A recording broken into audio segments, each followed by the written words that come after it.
10, 9, 8, 7, 6, 5, 4, 3, 2, 1. Good afternoon, everyone. Eric, can you hear me, brother? All right, you can hear me this time. Can you hear me speaking? All right, there we go. I don't know what happened. I just restarted the whole thing, didn't change anything, and whatever. So anyway, I'm actually in my studio today. It's a Friday afternoon. I just got back in after taking my son to work, and I took the convertible out for a ride today. Oh, you people that live in warm climates, you have no idea how much this means to me, or all of us, to get a nice warm day. So actually, as I got up to where my son works, it was 75 degrees here. That's the warmest we've seen since last November, so it feels amazing. So I'm kind of fired up today. We're going to have a good show, so I'm looking forward to it. So everyone sit back, relax, and enjoy. I'll be back for a second and get a bunch of things I want to talk about. So let's go. Should be a good day, all right?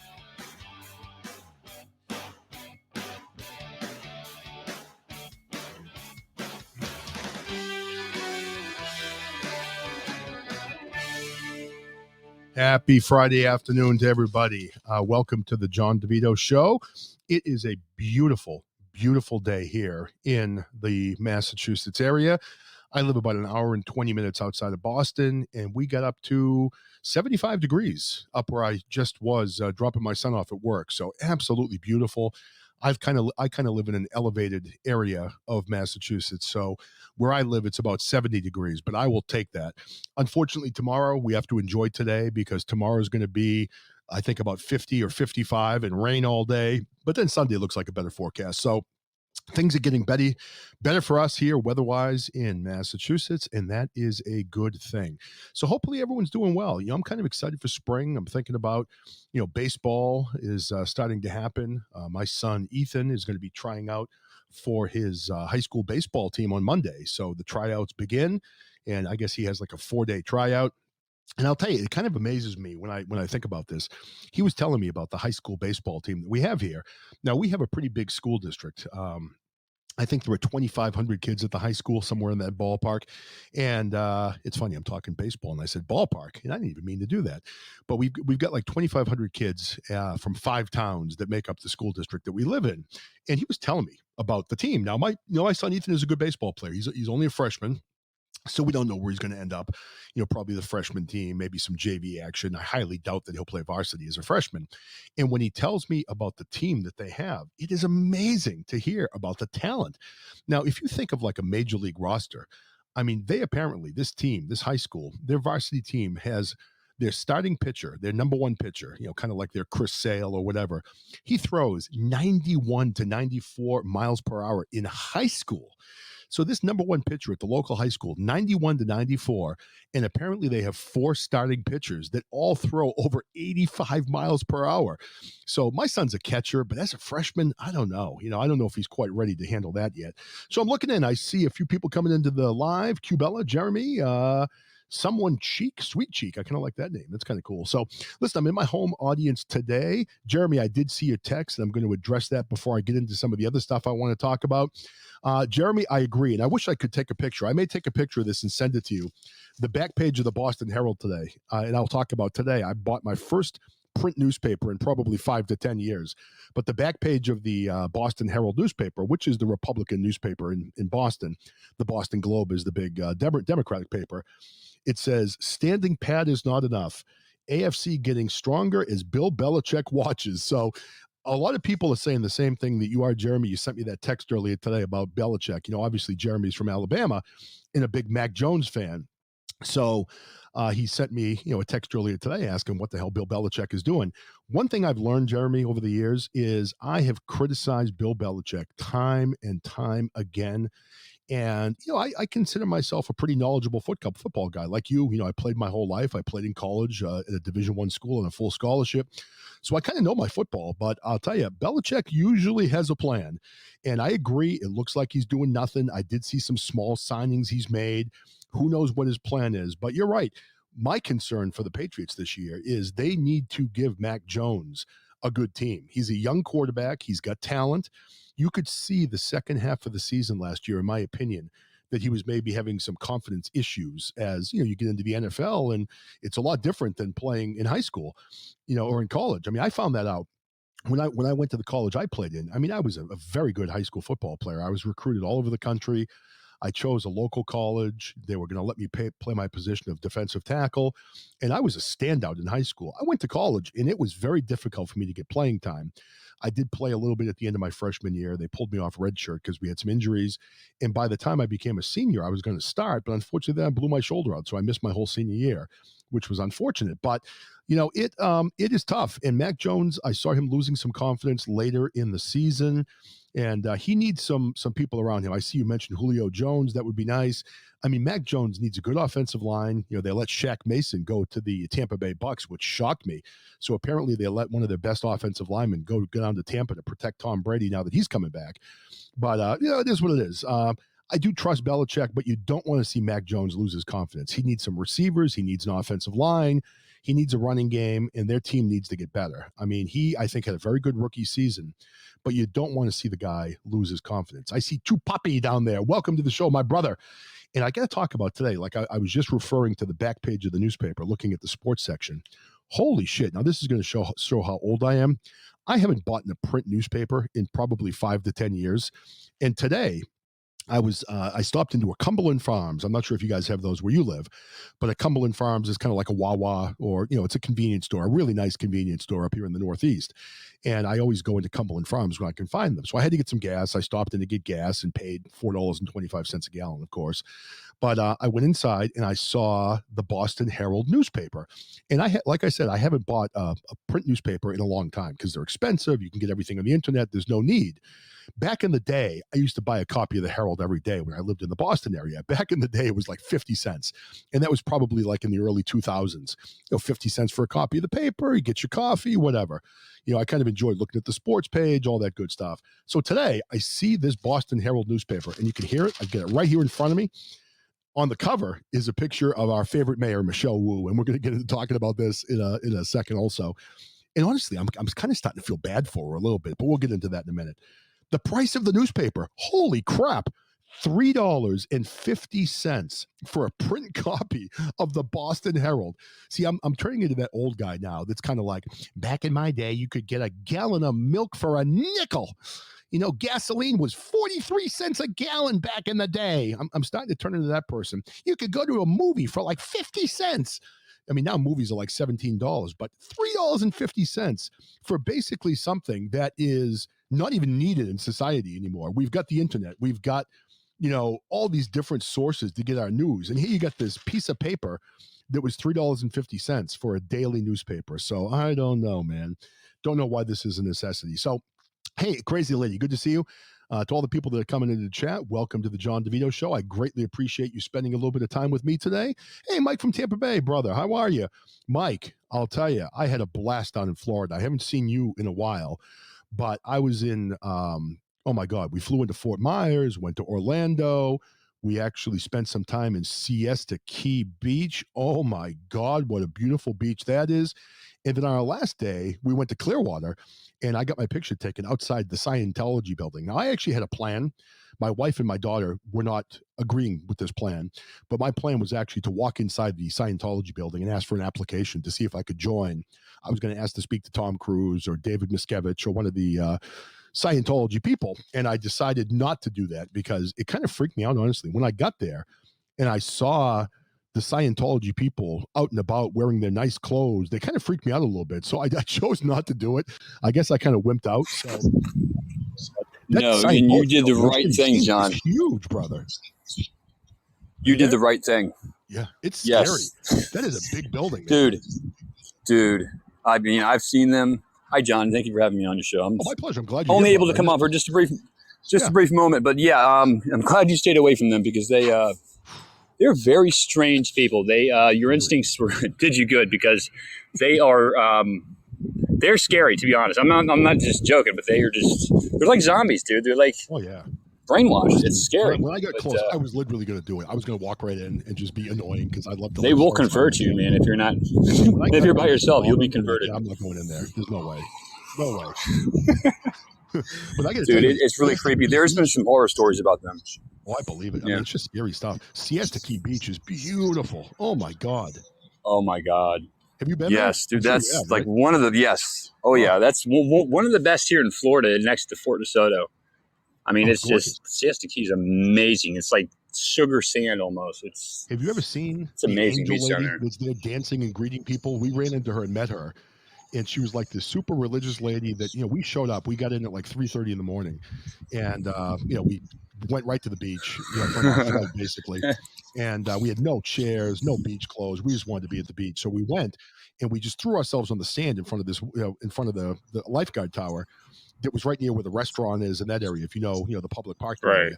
So we got there, and all of a sudden this woman comes over, nice as an older woman, probably in her 60s, 70s. I don't know how old she was, but she offered us blankets, she gave us snacks, gave us drinks, and she was going up and greeting everybody and taking pictures and telling everybody how she loved their smile. She was dancing with people.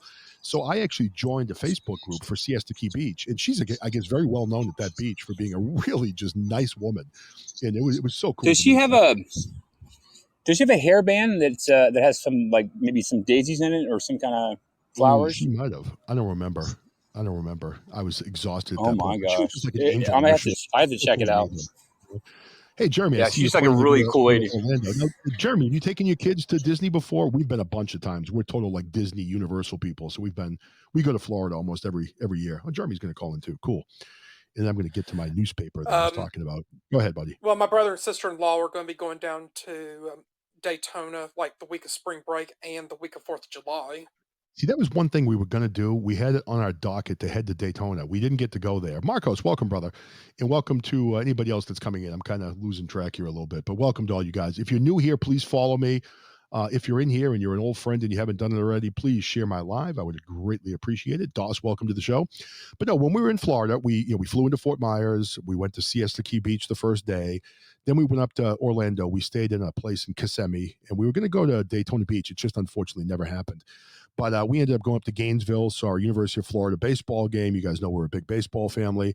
And spent a couple of days at SeaWorld, went to Discovery Cove, went down to Busch Gardens, and then we ended up rounding up the trip by heading to Clearwater. And oh my God, that was the day, like I told you. I got there, and I was so excited to see the Scientology building. And I'm like, I'm going in. I'm going to go in. I thought it was going to be funny. I'm going to ask for Tom Cruise. I'm going to ask for Leah Remini. I'm going to ask for David Miscavige, and I'm going to ask for an application. I'm going to tell them I want to join the Sea Org. So I got there, and this building is gigantic. It is a friggin' huge building, intimidating. And I got there right away. I'm like, oh boy, I don't know about this planet. And of course, I was telling Dude, it's like mostly empty. It's crazy. They have so much. It's so empty in there, man. They have all that room. They just buy up the real estate downtown to just claim it. It's like the city really tried to get on them about it, but the city was extended in their, like they were unable to really do anything because they were taking up all this space, all this like real estate, man. It's like insane. Well, that's one of the things I saw. I watched that whole documentary on Scientology with Leah Remini, and that was really good to watch and interesting. But they talked about that most of the buildings they have across the country are completely empty. They just keep buying them and buying them and buying them. It's kind of creepy. Tom Cruise is bankrolling these, with all the money he makes. But it's probably where they're putting all those kidnapped. I hate to even talk about it. Those, children smuggling people. It's just I don't know, man. It's just really creepy.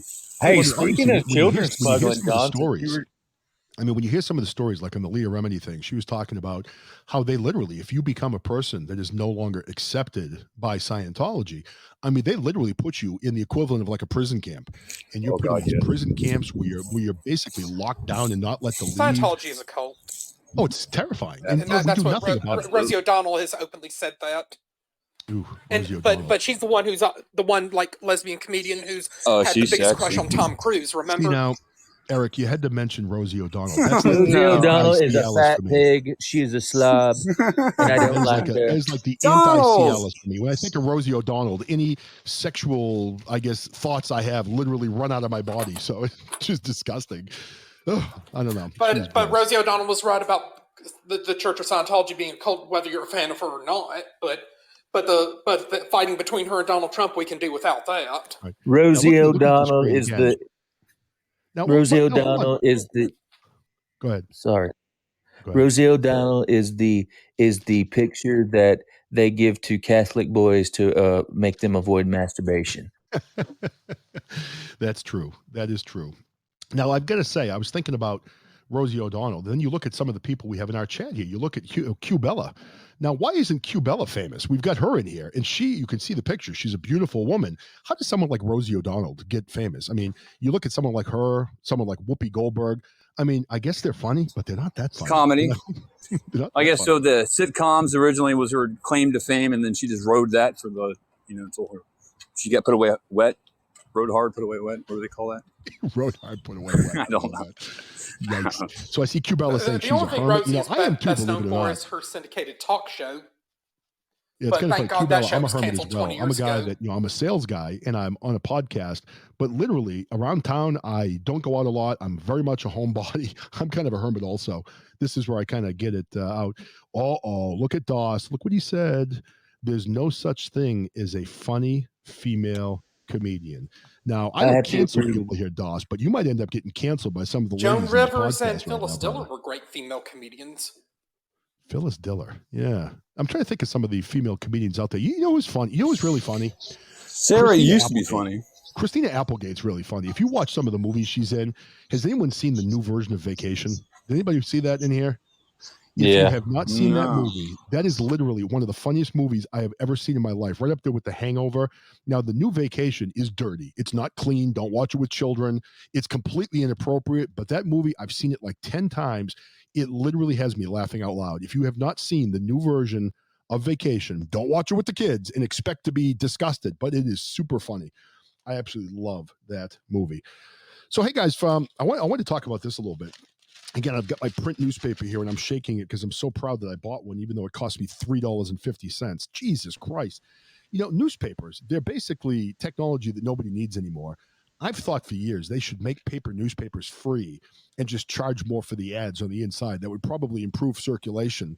But, I mean, who the hell buys a newspaper for $3.50 when you can get all the news, right here on the computer? And I'm old too. So I mean, again, if I'm not buying a newspaper at my age, who the hell is still buying the newspapers? Like the 80-year-old men? You're not old. Right? Well, but as far as if you think about the demographics of technology, I mean, I'm 54 years old, and you would think that people my age would still buy newspapers. I don't know anybody my age that still buys newspapers. So I guess maybe you're looking at like 60, 70, 80-year-old men that are still buying newspapers.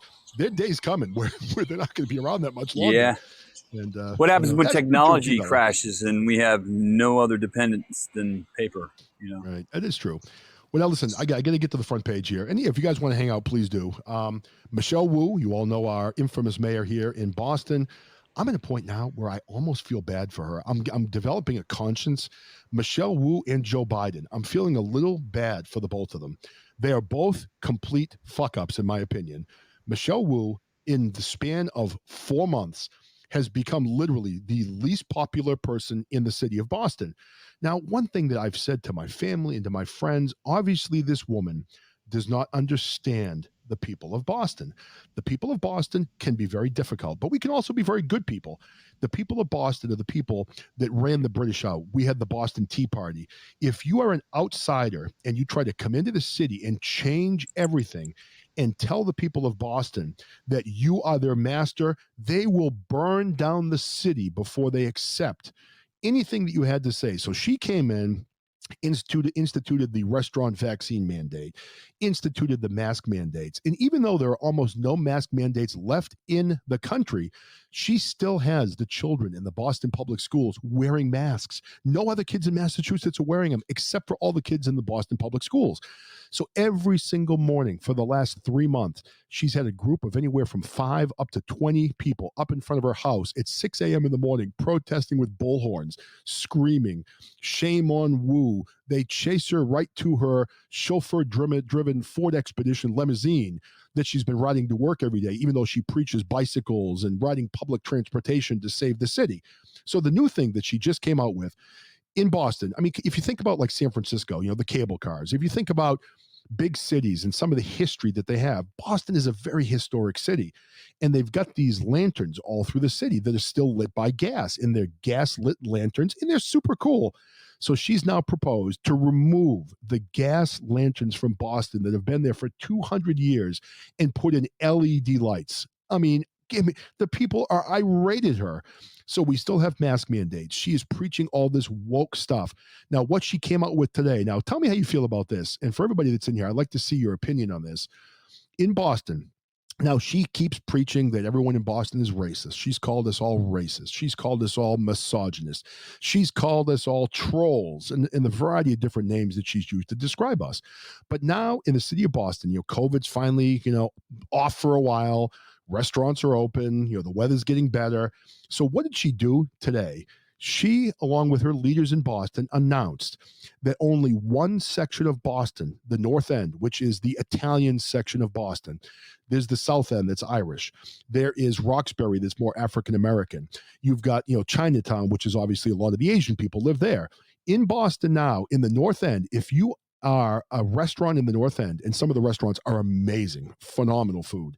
If you're a restaurant in the North End and you want to maintain outdoor dining, she is now requiring restaurants to pay a fee for the season. And it's a pretty expensive fee. I think it was like $750 in order to keep outdoor dining. These are restaurants that have almost been shut down over the last 6 months because this person has instituted all these mandates where people couldn't come in without an ID card. They couldn't come in without a mask. And you've seen all these restaurants shut down. So finally things are opening and finally things are getting better. And finally people are coming back into Boston and spending money with these restaurants that have been under duress for like the last couple of years. And what does she do? She's now charging a fee for them to maintain outdoor dining, but she's only doing it to the Italians. She's not doing it to any other section of Boston. It's not the downtown area where you have the finance people. It's not in Chinatown. It's not in Southie. It is in the North End where you have Italians. How can you not consider that to be racist? I mean, my last name ends in a vowel. I look at that as outright racism against the people that live in the North End. Jeremy, I see you unmuted. What do you get to say, brother? No, it's just the North End, right? Yeah, it's just the North End. Just the North End of Boston. That's the Italian section of Boston. Sue her. She's violating civil rights. I mean, that's a blatant civil rights violation. I mean, I would hope that the people who own the businesses in the North End, I mean, if you come to Boston and you go to one of the North End restaurants, I mean, just authentic Italian food, people that are from Italy, that have lived here for generations. But I guess people now who are from the Mediterranean, people who are Italian, people who are Irish, I guess, people from other backgrounds are no longer considered people of color anymore. Now we're just white. So, I hear my father talk about it. When my grandfather came here and my father was a young boy in Massachusetts, I mean, people hated Italians. They did not like Italian people at all. And people were very racist against my dad. So we've gotten to the point now where you don't hear it too often against Italian people. But man, the governor's doing the same damn thing. She's basically, going after Italians in Boston. Scooter, what's happening, brother? So I don't know. It's just kind of crazy. But today, the funny part of the newspaper is the reason why I bought this today. The reason why I put down $3.50 of my own money is on the front page of the Boston Herald. And you can look on my Twitter page. I posted it. There's a picture of Michelle Wu at Evacuation Day yesterday. Now, Evacuation Day is a day that is celebrated in Boston. It's generally on the same day as St. Patrick's Day.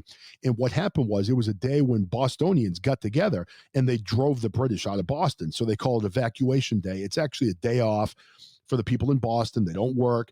So there was a big speech. Michelle Wu gave a speech, and she showed up to Evacuation Day, which is on St. Patrick's Day. Now, let me set the groundwork here. Now, if you haven't been to St. Patrick's Day in Boston, Boston is still a very heavily Irish area. And Boston has little authentic Irish pubs all over the city. And if you love to drink a Guinness and drink a dark beer, Boston is a great place to go pub hopping. People do a lot of that. On St. Patrick's Day in Boston, people get up at 7 o'clock in the morning and they go directly to the pubs. The pubs open bright and early in the morning. They're open all day and all night. And you have a bunch of little Irishmen, and I am part Irish, so I can get away with saying this, that are in there getting loaded all day long. And by 1 o'clock in the afternoon, you got people that are on the verge of passing out in Boston. It's a lot of fun. I've done it many, many times.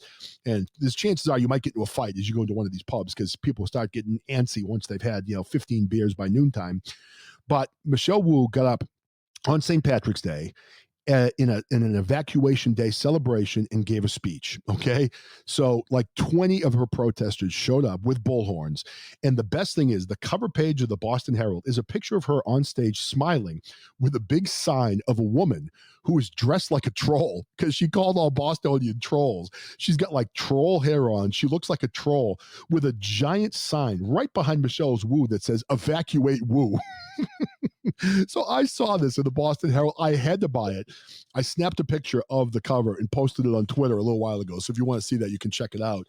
But man, I don't know who's less popular, Michelle Wu or our president, Joe Biden. And I've got to say that I was on John Gale's show last night, and John Gale is so good. If you guys haven't listened, I know you all have. He's really, really good at what he does. Very professional, does a good show, has all the sound clips. I'm not professional enough to do all that stuff. But he was talking about how we need to be careful in going after Joe for having dementia. And he was talking about his mother, and John even had a couple of tears in his eyes. You could hear it in his voice a little bit, which really made me sad. Hey, D-Mac, welcome to the show. But, I've been going through that too. My father has dementia. He's 81 years old. He has visiting angels coming into the house. And one of the things that John Gale said yesterday is dementia really is the long goodbye.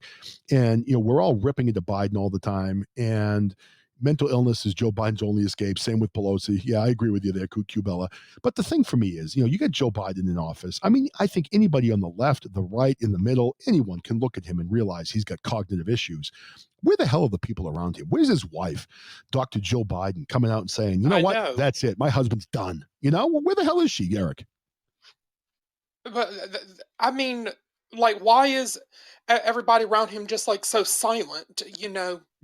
Because I know that John Gale having a mother with dementia, you having a father with dementia. Terrible. I mean, it's painfully apparent that Joe Biden is displaying signs of dementia, and Cubella's right. and Look what she everybody says. around Part him. of the plan. Part of the plan. I mean, you're right. When you have a guy up there that's like a paper president, that's when Obama can step in and make all the decisions. Eric. It's elder abuse is what it is. It is elder abuse. I mean, I agree completely. When I look at my dad, we're walking a balancing act with him right now. I mean, my father, I'm the his power of attorney. So I make all the decisions for my dad, and we're paying his bills. We're doing his taxes. He was a very good numbers guy. He was an IRS guy. So he was a guy that collected your taxes, and he was basically an accountant. He can't write a check. He can't do anything, but he's still at home. We're sending meals into his house. We're having food delivered to his house. When we go see him, it's almost like he's on reset. Like every 10 minutes, he'll just say the same things over and over again, the same stories. And he just doesn't remember that he retells them over and over again. But I'm trying to, as the power of attorney, I'm trying to follow his wishes. He did not want to go into assisted living. He did not want to go into a nursing home. So I'm trying to do what he asked me to do. I'm trying to respect his wishes. So we're keeping him at home as long as possible, even though he's lonely, even though hey, John Gale. He's struggling. And hey, John, I was just talking about you, brother. We talked about my father and his dementia, John. That's how I was talking about you last night, talking about your mom, and it broke my heart, literally. I was like, on the verge of tears last night listening to you, because I feel the same way. But, and I know you can respect this, John. We've been trying to balance my father and keep him out of assisted living and keep him out of a nursing home, but it's getting closer. And, you have to balance making the decision that's right for him, even though he doesn't want to go in. So we have visiting angels coming into the house 4 days a week. My sister's delivering the food. We're paying all of his bills. When I went up to see him the other day, he hadn't shaved, and that was not my dad. My dad was a very vain guy, dressed in really nice clothes. When he was 75, he could have passed for 55. He dyed his hair, really took care of himself. And now he doesn't shave. His clothes are dirty. And when I went up the other day, this was kind of funny. He apparently couldn't find pants that fit him, and he hasn't gained any weight. He just chose the wrong pair of pants. So he lifts up his shirt before we're ready to go out, and his pants were way too small, and he had a belt on that was holding his pants up and holding them together. And I'm just like, Dad, you can't wear that. You have to change your pants. So he kind of pushed back a little bit. Finally, I gave him another pair of pants and got him to change. But, it's very hard for him right now, and he knows that he's struggling. He writes notes. He's got this date book on his counter, and sometimes the notes aren't good. Sometimes I'll look down and read a note, and he writes something horrible about me or horrible about my sister or wondering where my mother is. And I'll tell you, I think one of the hardest things that I think I ever heard from him, and this broke my heart. This literally broke my heart. So hang in there for everybody that's emotional and that type of thing. My father called our house one night at probably 11:30 at night, and the phone rings. We're like, holy shit. And when I saw my father's phone number, I'm like, oh no, did something happen? Is it the police? So I pick up the phone, and my father is very upset. He is on the verge of tears, and he's like, John, I don't know what to do. I'm like, well, what's wrong, Dad? Are you okay? And he said, your mother's not home yet. I cooked dinner for her, and I've been waiting for the last 2 hours for her to come home from work, and I don't know where she is, and I don't know who to call. I'm worried about her. My mother died 13 years ago. My mother used to work the 3 to 11 shift as a registered nurse. So my father was waiting for my mother to come home, even though she had died 13 years ago. He made her dinner and was upset that she hadn't come home. And he was calling us, terrified that she had been in an accident or something had happened to her. And, one of the things we've done is we have stopped telling him that my mother is dead, because he has to relive it over and over again. So he'll ask where my mother is. And, we look at him and we say, oh, she's here, she's there, because every time we tell him that she's dead, he relives it again and he cries again. And it's horrible to watch. Hey, Chris, how you doing, brother? Good to see you. But let me tell you one funny story about my father, and then I'm going to get back into Joe Biden. You know how I get off on tangents.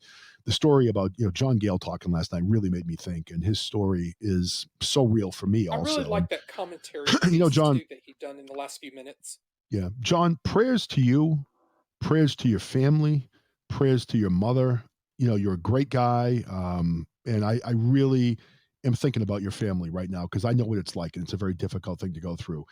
So, I'm there with you, brother. When I heard that, it really hit home, and it made me think a lot about, some of the things that you've been going through, because I've been going through them too. But real funny story before I get back into talking about Joe Biden is I brought my kids up one day to see my dad. And this was funny. My dad's cat died about 2 years ago. His little fat cat named Sammy. And we had to bring Sammy in to get, put to sleep. She had some type of kidney issue. So we brought her in, put her to sleep. And my father a lot of times will forget that she's gone. So we're in the family room, and my kids are sitting down with me. And my oldest son isn't always, and Eric, take no offense to this, but my oldest son's on the autism spectrum, and sometimes isn't always socially sensitive to my father when he does things. I think you're more socially sensitive than my son is. He is sometimes very inappropriate with things. But my father's talking about, yeah, I know my cat's gone. I miss Sammy. We're like, yeah, we know, Dad. It's really sad. Sammy was a good cat. So no more than 5 seconds pass. He didn't talk for like 5 seconds. He stands up off his chair, turns around, goes to the back door, looking at the backyard in the woods, opens the door and yells out, Sammy! My son, Matt, who's on the autism spectrum, just literally burst out laughing. We all kind of did, because he had literally just been talking about the cat being dead. He stands up, opens the door, and just starts calling the cat. And, I know it's not funny, but it is funny. It's my dad, and we kind of laughed. And it was funny. He came to our house, and I actually told him that story when he was having a good day, and he actually laughed about it and thought it was funny. He's like, oh boy, I'm really losing it, aren't I? So anyway, my whole point of getting off into this tangent and talking about, my father and John Gale's mother is, when you look at Joe Biden, I do feel like a heel sometimes ripping into him, because he is a man, and he may not have been a good man. You look at his kids, you look at his family, you look at his history. He's not a good man, but still, he is a man with dementia. And I don't know how the people around him allow him to be in this situation, because they have him in a situation where he obviously is not cognitively ready or able to take care of himself, never mind run this country. And not only is the United States of America going down like the Titanic, but he's taking all of us with him. He's going down. The United States is going down. The whole country is going down. And then perhaps the Democrats should have nominated Bernie Sanders. Yeah, you're right. Because if they had nominated Bernie Sanders, what would have happened? Donald Trump would have mopped up the floor with him. You would have. Well, that makes me worry about Trump also. Trump's not a young man, and Trump is what is he, 75? If we truly wait 3 years, he'll be 76 in June, I believe. Yeah, so he's going to be 78, 79 years old if we wait. But he was way more mentally competent than Biden is, and well, he is now. And I think like I've said before, Trump really meant good for this country. You didn't have to like him. When he would do the locker room talk of grabbing by the pussy and whatnot, because when Donald Trump talks, he's not going to bullshit you, because he's just going to tell you what's on his mind. Well, that's one of the things but at the end of the I like day, about Trump.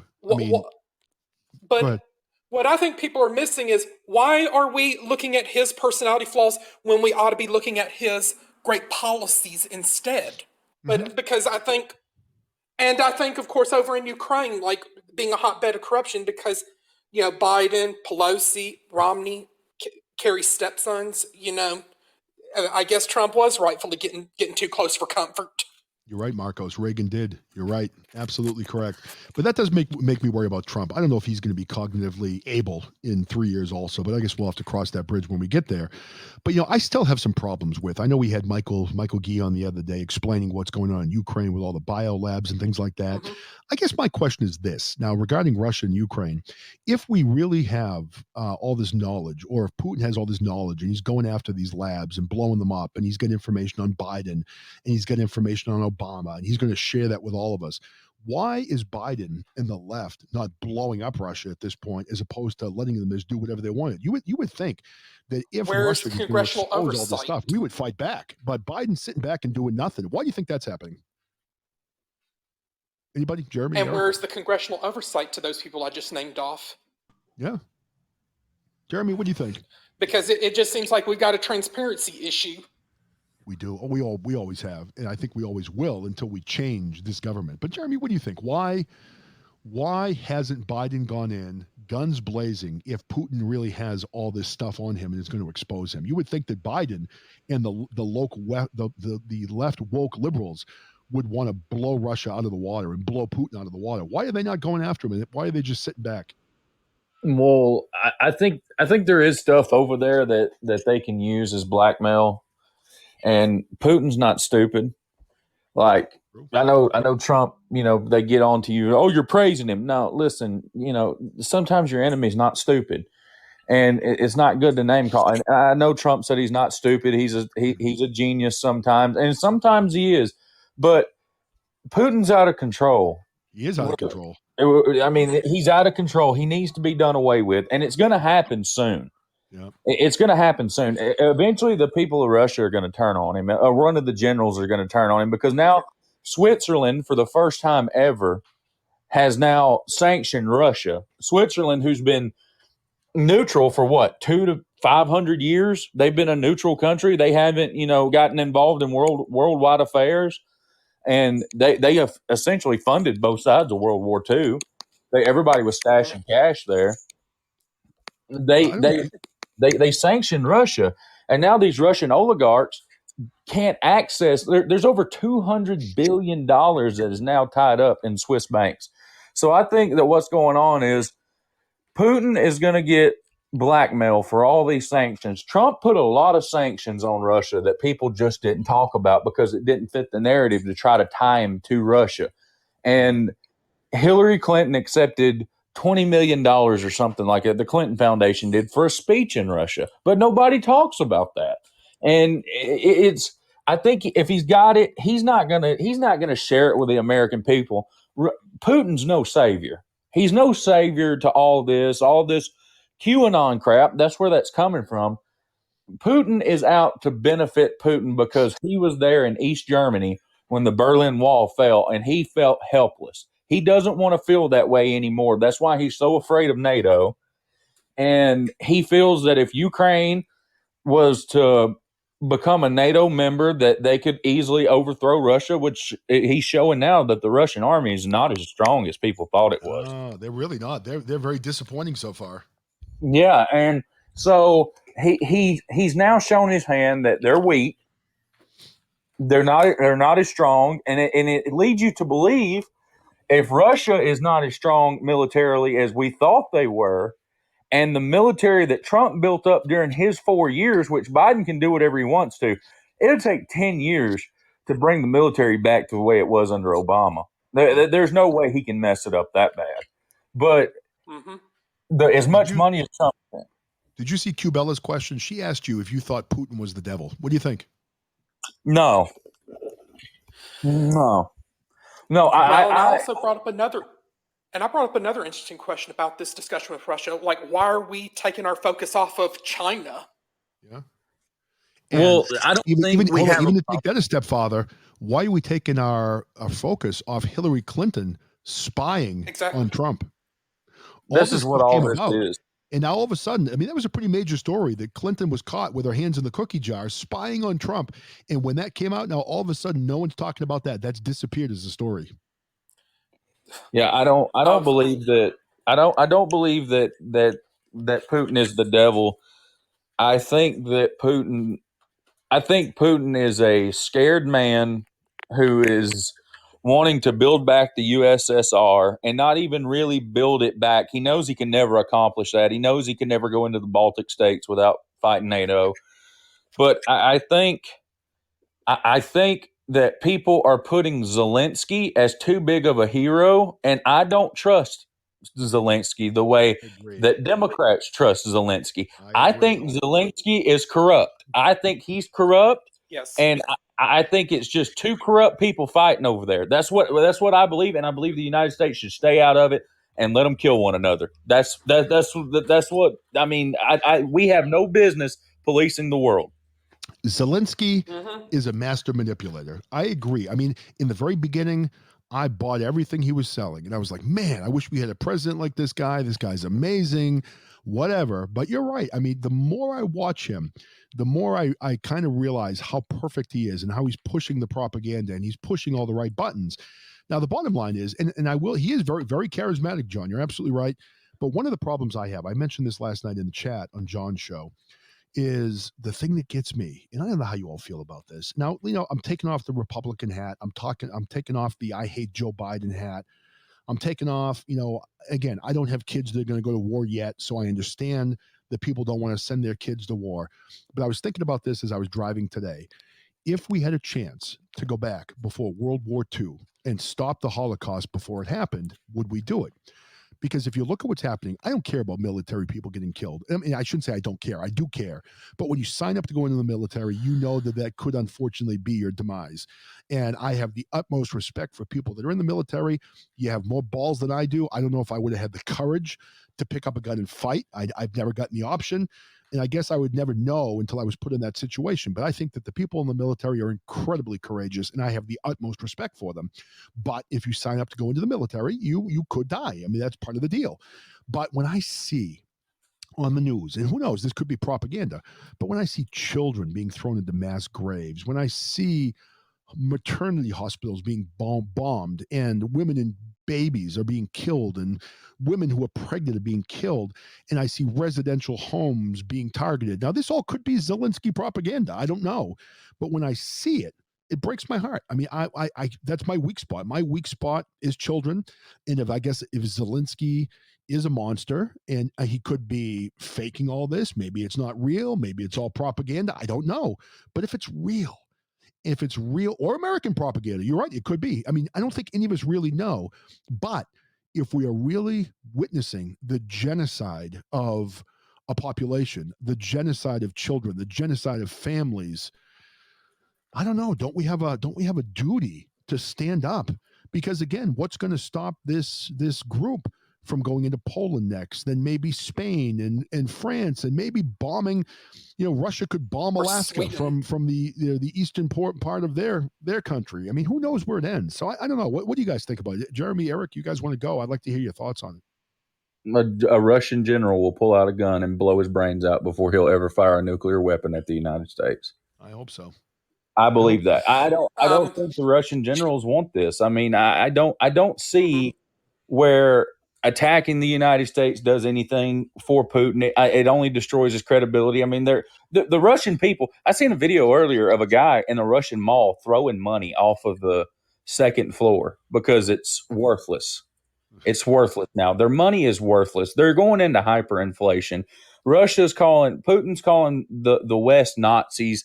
The West is calling Putin a Nazi. They're fighting amongst one another. And I'm going to tell you something, man. It's a rich man's war. This all comes down to money, and the normal everyday human being is paying the cost for a rich man's war. This is what this is. It's two people. Putin wants power. Zelensky, I don't know what he wants because the media is not being completely fair. I don't think they're being completely fair, and we need to see what Zelensky actually wants. He wants America to put a no-fly zone over Ukraine. Okay, we can't do that. We can't do it because if a Russian jet comes in, guess who's going to shoot him down because it's a no-fly zone? Yeah. And that gives Putin all the ammunition in the world to use nuclear weapons. So it doesn't Chris make has the sense. advice. You see, Chris, he says they all just need to smoke a little weed and chill for real. I can get behind that. I can get behind that. I agree with you. I haven't started that yet, but I probably will soon. And I'm not a smoker. I'm an edible guy because I'm trying not to fill up my lungs with smoke, but I will be joining the edible army probably within the hour after I get off this podcast. I've done podcasts while I am stoned, and that generally doesn't go well because I'm bad enough with the buttons when I'm not stoned, and you get me stoned, and then it really becomes a problem. But speaking of that, since we've kind of segued into stone, we've got Stoner in here. What's going on, man? Yo. I'm smoking and drinking every time I come on here, John. You know? You found a way you in, know brother. that, What's happening? man. I'm banned on my account, and the reason I got banned is because people obviously take a disliking into me with my movement. But when people actually know me, they understand I'm a joker, and it's one of them things. But talking about the Russian bullshit, what I would say about that is that, that's probably in your own backyard, Kapz. Yeah, they're talking. Well, definitely, they're talking about. This has been going on for ages as well, by the way. Like, a lot of people don't understand what it's about, and it's hard to talk about it as well. But you got to be careful. But what it is about, really, is about Americans and the English and everyone else going into certain countries and starting laboratories up, right. and start fucking around, and then like the neighboring brother countries, that it's not clever to be silly with that, and you've got to be careful, and you're worrying people.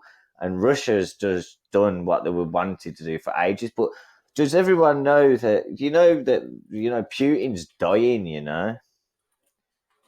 I've heard that. Now, what is he dying from? I've heard that story. Cancer. He's dying of cancer. Did you not see how chubby he's got?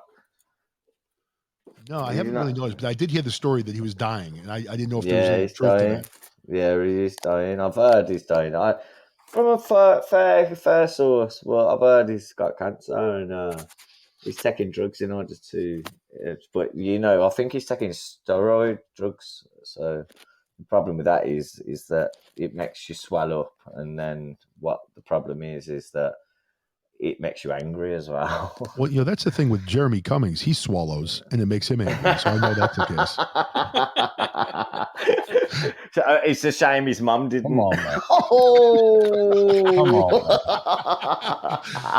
I'm sorry. Boy. I'm sorry. Sorry, Jeremy. Come on, man. How you doing, Jeremy? I'm 2 followers away. I'm 2 followers away on Kapz account from getting 1,000 followers. Nice. And then I said, when I'm going to get 1,000, I'm going to quit, but I don't think I'm gonna. I know. I think I've quit like 3 times in the last 3 months, and it doesn't take. I say I get sick of it, I quit, and then like 3 days later, I feel like doing a podcast. I don't know. I just have to come to the agreement that I'm doing this for fun, no other reason. I'm never going to make any money on it. It's just a hobby, and if I can agree with that, then I'm good, and. But boy, I'll tell you, now you started talking about swallowing. You know how I am with my ADD. Now, I've been married for 21 years, and I did hear that there is something that I guess 21 years you've been married. Well, congratulations. Congratulations. I'm 15, 16 nearly, but fucking congratulations. Well, that is amazing upon itself. Yeah, how did you do it, man?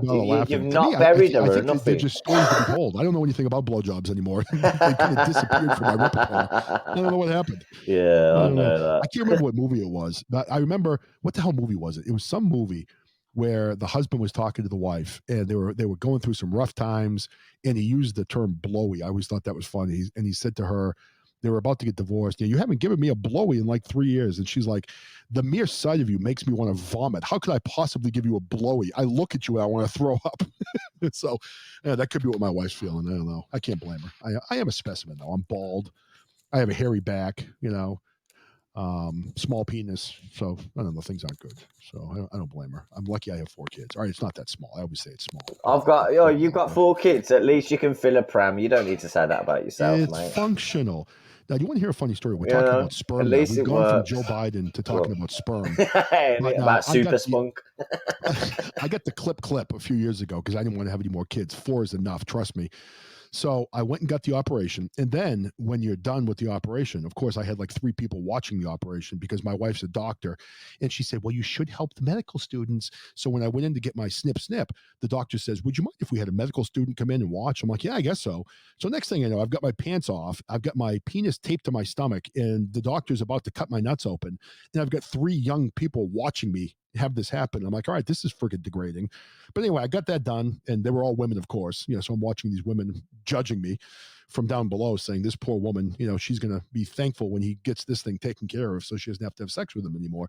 But now, once you get the operation done, you have to go back in to get tested to make sure you don't have viable sperm. So they tell you to kind of spank the monkey, I guess, a certain number of times. And you have to, be ready to go back in and get tested. So, I was hoping to have sex with my wife in a relatively short amount of time. So, of course, I kind of rubbed out, quite a few in a very short amount of time. I mean, over a few days. I'm not 18 years old anymore. So, I kept doing it, and finally had to bring back a specimen. So I, was basically almost shooting blanks by the end because I'm not used to, doing it that often. So I did it into a cup and brought it in with me. And I get in there into the doctor's office, and this like this 75-year-old crotchety woman. And I hand her my jar specimen of semen. I give it to her. And she looks at me, and there's a waiting room of like 20 people in there waiting. And I'm kind of, very quietly walking over going, hey, here's my semen. So I give it to her. And all of a sudden she looks back at me, and with this loud fucking voice, she goes, Jesus, is there anything even in there? And I'm like, I look at her, I'm like, could you say that a little bit louder, for Christ's sakes? First of all, you beat me up over it. I mean, you're lucky I got that much out at my age. And I don't know. So that was the experience I had. And I got ridiculed by the woman who judged the amount of sperm that I dropped into the jar that given day. So I don't know. Still traumatized. I need counseling over that. So I don't know why I morphed into that story. And I'm honestly not stoned. I just kind of went in that direction. So, Eric, get me back on track, brother. Help me. Oh, but how small are your kids? Like 2'3"?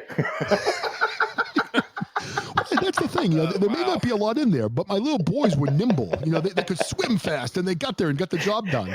So they were thin and they were fit. So I don't know the what she's cheeky bit. So I hate that. You know what I hate about doctors, being as though you brought it up in that kind of respect. So imagine going to the doctors, and the doctor goes, "What's wrong?" No, the receptionist goes, "What's wrong with you?" I'm like, well, you're not the doctor, are you? What the fuck do I need to tell you for? They're probably putting it on Facebook. I'm asking you to book me an appointment with the doctor, not to think that you are the fucking doctor. And then when I tell you, you go, "Oh, I don't know. I'll pass you on to the doctor." You twat. The fuck are you, you nosy ass old cunt? You know what I mean? Sorry about that, but it's true. So annoying. Just a nosy bastard. That's all you are. None of your fucking business. What's wrong with you? You know I'll what I mean? The doctor. Sorry, John. I'm sorry about the language, but oh, that's okay. Come from England. You know me. I don't care. Yeah. No, it's funny because now again I'm 54 years old, so again I'm a little bit older. I'm 36. I've lost but, now. I'm still a foul mouth bastard. But, I am too. You know what? To make you feel better, motherfucker. So I'll just throw that out there so we all feel good about things. But I was 70 pounds heavier. I've lost a lot of weight, so I'm doing better. I lost the weight. Yeah, nice. And I noticed the little man south of the equator has been standing up more often now that I've kind of lost that weight. So I think that's good. He stands up on his own now. You see he now need when you're having a to help him stand up, which is good. But I remember I went into the doctor and I had to tell her, I don't know, 2 years ago that, the little guy down below the border wasn't standing up as vehemently as he used to. Yeah. So I walk in, and of course the girl has to be like fucking 32 years old, and she's pretty hot. So I'm going in there. Here I am, this friggin' 54-year-old bald fat guy, going and telling her I can't get boners anymore. And I'm like, this fucking sucks. So I'm just telling her the story, and I'm thinking to myself the whole time, she's probably judging me. And she probably felt bad for my wife. She's like, man, first of all, she has to fuck this guy. And now, let me look, he can't even get a friggin' rod. It was just terrible. You really do knock yourself, don't you? Fuck me, man.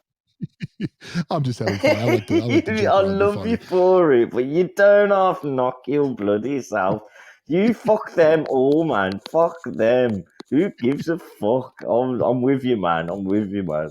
Well, the problem is, I always joke about my penis being small, but the problem really is I only have so much blood in my body, and for it all to go into that massive appendage, it's very difficult for me to to actually get things going without with a little assistance. So I tend to get lightheaded when that happens because of all the, Bet you the blood that has do. to rush to that one area of my body. The truth comes out. Yeah, I wish. Now, actually, to tell you the truth, for the people that really want to know, I'm average like everybody else. So Yeah, that's we kind of know where it goes. you're normal, my friend. Oh, Don't yeah, knock we all lie yourself. about. Enough What's respect. funny, women in general are very smart. I mean, my wife is brilliant. My daughter's brilliant. And it's funny how all men get to a certain point where they don't think women can actually measure. They don't know Yeah, the oh difference mate, you between should see 5 the inches and rulers. 8 You should inches. see the rulers in my house. They're like tiny ones. Dude, you didn't Smart know man. that men measure in inches and women measure in centimeters? Like, you didn't know that? Oh my God. Oh my God.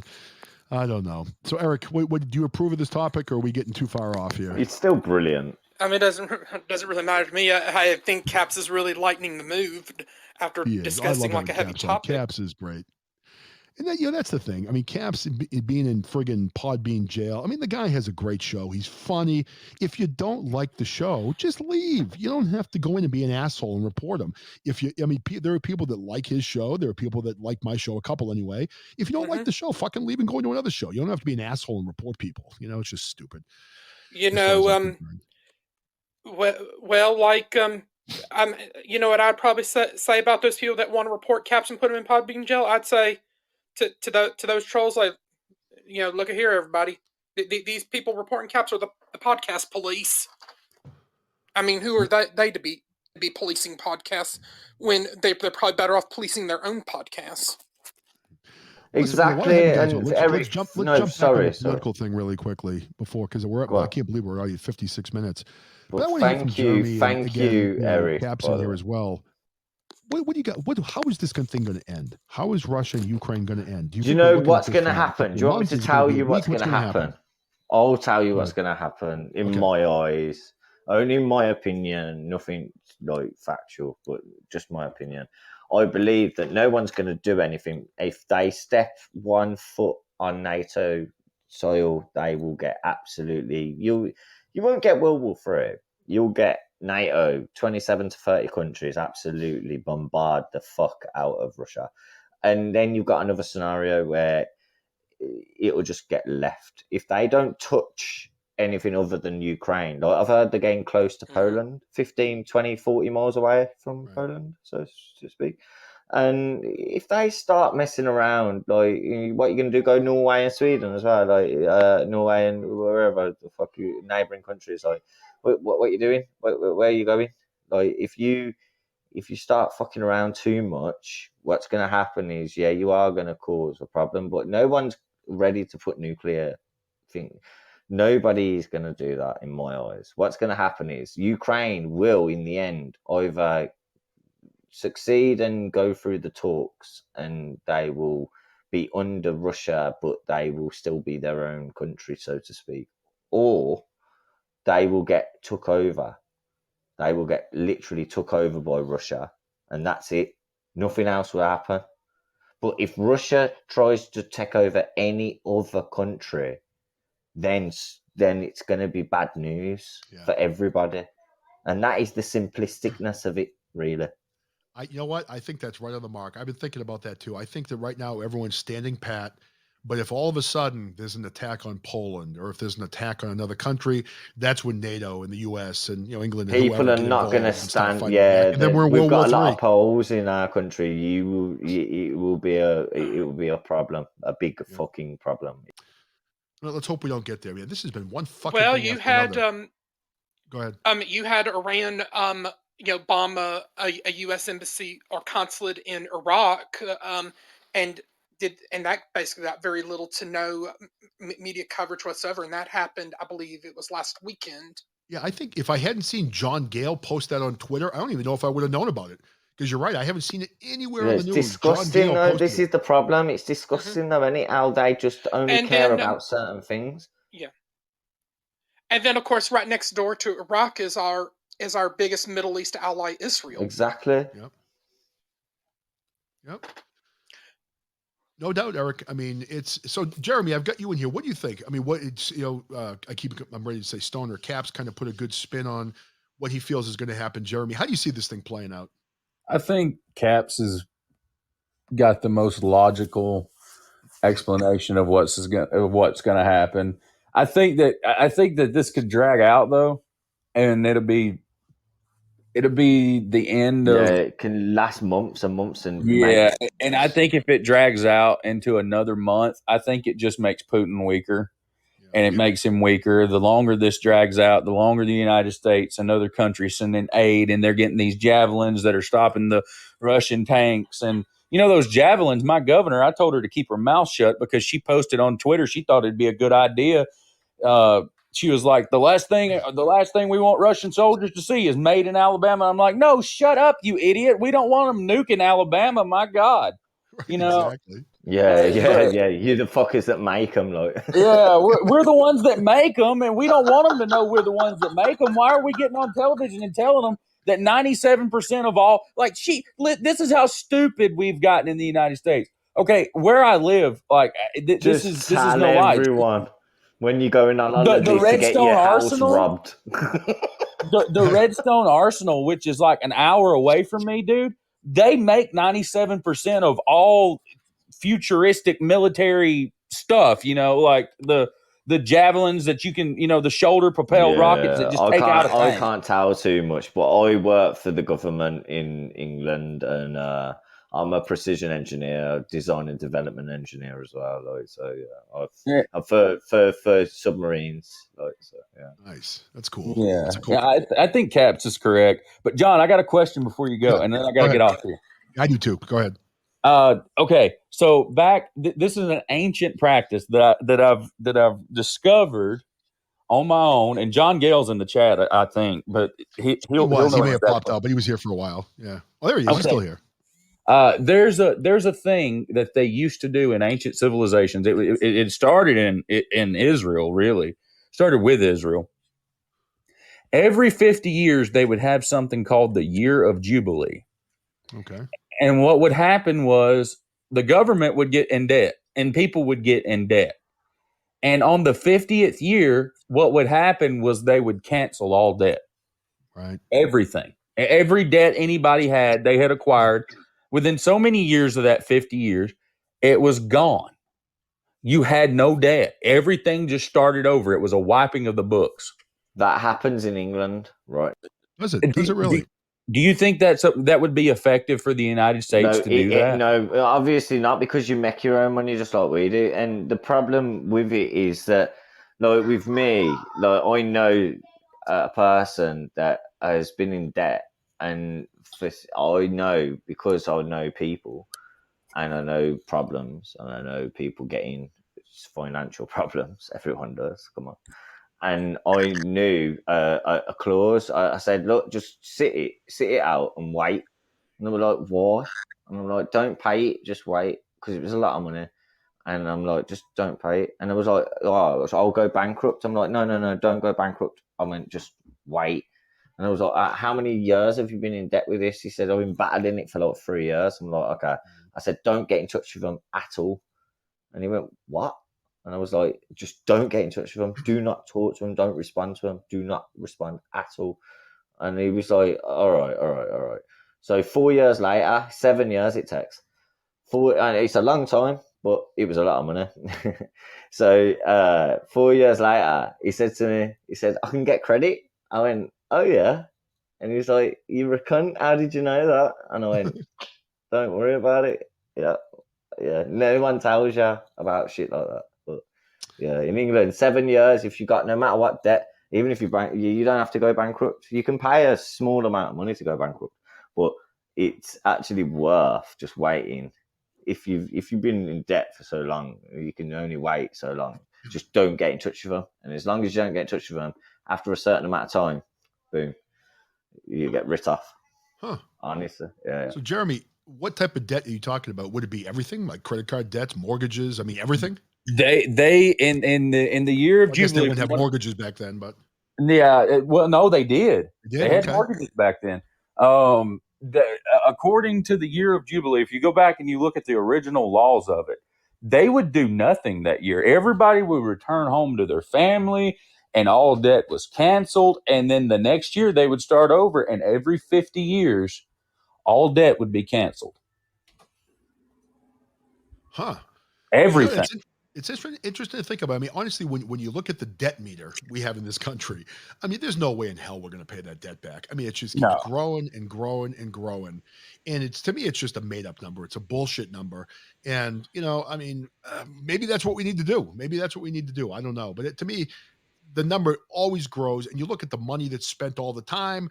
Biden's spending like it's going out of style. The Republicans spend like it's going out of style. No one gives a damn about the money that we're spending. We just keep printing, and that's one of the reasons why inflation's a big problem. I mean, of course, Biden blames Putin, but I mean, Biden had 14% inflation in 2021 and 14.9% this year. That was before the war in Russia. So, I mean, the inflation's out of control. I can't see it stopping. Yeah, go ahead. Can I get you for 1 minute? Can I ask you all a question? Sure. What, I'm hearing, literally our country's take a Ukrainian and you get £350 a month. £350 a month? What the fuck? Now, what was that Who's for? that going to look after? For a Ukrainian? Yeah. A fucking Ukrainian, man. It's so you won't sort your own people out on the street that's in England, but you'll fucking take on another from another country and you'll give them money. It's are you fucking deluded, you stupid fuck? How's about sort your own shit out before you start looking at every other motherfucker? You fucking sorry ass bastards. It really pisses me off. Sorry for swearing so much. Swear all you want, brother. You're welcome to speak freely on this show. I'm passionate about it because I work all my fucking life, I've worked all my life and I've just made sure my kids can have something, we're all trying, but I'm not talking about other countries. I'm talking about us, and it's we're not allowed to say that anymore. We're not allowed to say, why can't you look after our people? They're like, oh, you can't be like that. That's against human rights. It's no, we you know where I'm coming from. I hear it completely. I think the same thing's happening in the U.S. Here in the U.S., you got the southern border that Harris was supposed to be the border czar. She hasn't even been there once. She went in the vicinity. But you look at all the people pouring in the border, all the illegal aliens, I'll say it, illegal aliens in this country that are collecting money. And you get people. Now, I tell a story. My oldest son, Matt, is on the autism spectrum. The Social Security Department, keeps looking for ways to take away the minimal amount of money that he gets. And he's a guy that needs the money. I mean, he's going to need help to live on his own, but they are giving endless amounts of money to illegal immigrants, people who to don't Ukrainians, to all these people coming in the country. It's bullshit. No, I know some people need refuge. I understand that. I'm not being horrible in that No, stance. I agree with you. You're 100% right. But I agree with you. There is a level. There's a level. And when I see now you're going, Ukrainians, they need help. That's where you take the piss. That's where you're taking the piss out of us. Because you're going, we'll donate, we'll give aid, we'll help. Oh, now you want us to take them in our homes. How do we not know that these are problematic people? How do we not know that they've fucked up? Just because they're Ukrainian, just like any other motherfucker, don't mean that they're fucking perfect, does it? And it's at the end of the day, it's you got to be careful. And, you got kids around and shit. And I wouldn't take nobody. Unknown caller. Holy crap. Sorry, that was my phone. No, it's fine. But I wouldn't take nobody in. But I just don't get, how would you feel if your government was telling you, would you take this person in when you've got people, even that have done 4 tours in Iraq or Afghanistan or whatever, even though it shouldn't have been done or whatever, but you know where I'm coming from. What would you that just called me? That was actually, believe it or not, that was the casting company. Boston Casting just called me because my son's in another movie on Tuesday. So that was the woman I just muted from the casting company to actually stay on my podcast with you guys. So I sent you. I'm so sorry. Do you want me to mute? Shall I mute? Yeah. So Eric, listen, Kapz, I'm going to wrap it up. Eric, why don't you run off some of the shows that are coming up? I'm in about an hour and 10 minutes. I'm going to send this show off to Ralph Williams. I'm sorry to lose you. I'm sorry to lose you. I'm sorry. Oh, no, I appreciate you calling in and whatever, brother. I appreciate it. And I agree with everything you said. You're 100% on the mark, brother.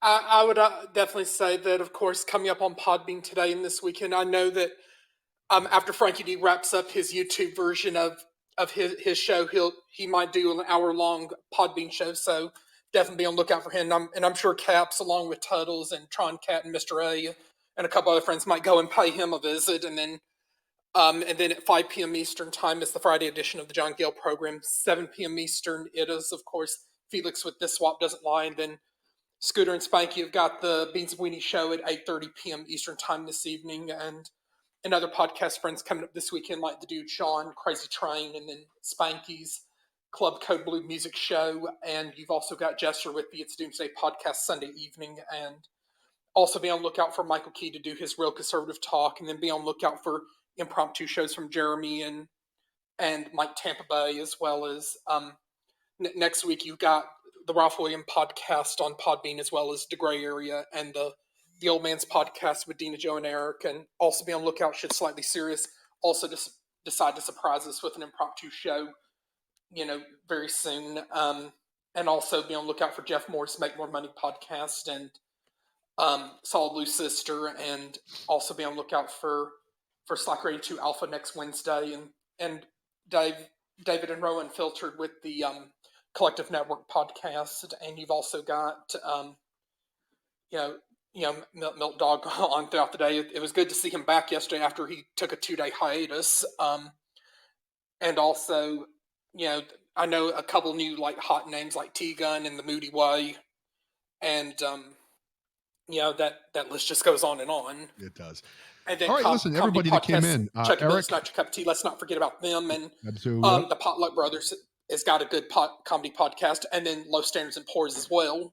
I think Marcos, you have a podcast also, don't you, as well? Did you share that? He's usually a regular contributor to Michael's Real Conservative Talk podcast. Nice. Well, and hopefully you're following him on Twitter as well, because I believe he's already following you. If not, I'll have to check. I don't know if I am or not. I'll have to look and see if I am or not. I'll check it out. When I get off. MP Candeloro is his Twitter handle. Okay, I'll look and see if I'm following him already. So everybody, listen, I get to run. So I want to thank everybody for coming in. I know Eric, you got to head on out here. AKA Stoner, and Jeremy, thank you for calling into the show. And love Mike you all. And I may be back on tomorrow morning. We'll see how the morning goes. So maybe I'll do another one tomorrow morning if I have the time. So love you all. Take care, everybody. Thank you, Eric. And here goes the music. Everybody. Ready? Here we go. Oh yeah, it worked. I hit the right button.